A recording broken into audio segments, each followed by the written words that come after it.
il est très important pour moi de respecter la façon dont les choses ont été mises en place. Dans le cas de Nostradamus, par exemple, il faut montrer que ce que Nostradamus a réellement produit, a réellement publié, et montrer ce qu'on a rajouté. Et montrer aussi ce qu'on a enlevé de Nostradamus. Parce qu'il y a des choses qui ont été enlevées. Par exemple, l'épître à Pie IV, qui aurait dû se trouver en tête du second volet des Centuries, elle est passée à l'as. Et inversement, on a rajouté des quatrains à partir de... Même si c'est les quatrains qui sont souvent inspirés de la production en prose de Nostradamus, il n'est pas l'auteur de ces quatrains. Que ce soit les quatrains des almanachs, et encore moins. Mais effectivement, cela dit, beaucoup de ces productions centuriques sont prises non pas de Nostradamus lui-même, mais d'imitateurs de Nostradamus. Ce qui fait que, même s'il y a des contrefaçons de Nostradamus, eh bien, ces contrefaçons, elles sont utilisées, elles sont recyclées dans le corpus Nostradamus.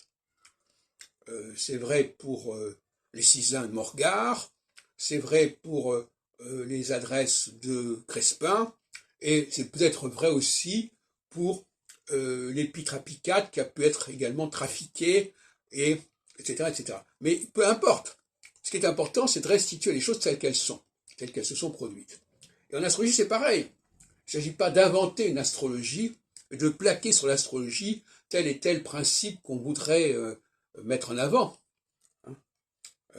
Par exemple, un des grands débats que nous avons actuellement, c'est de savoir si les changements de phase se font lorsque Saturne passe sur l'axe des signes cardinaux ou sur la croix des signes mutables. Bon, alors, on pourrait arriver avec ces grosses souliers en disant, ben oui, ça doit être fortement les signes cardinaux parce que c'est à ce moment-là que ceci, etc. Mais ça, c'est de la supposition. Pour s'assurer qu'il en est ainsi, il faut valider par l'expérience, par les recoupements.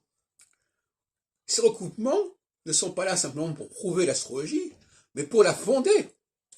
Parce qu'effectivement, ces prévisions, elles sont là aussi pour s'apercevoir que certaines notions en astrologie ne sont pas valables.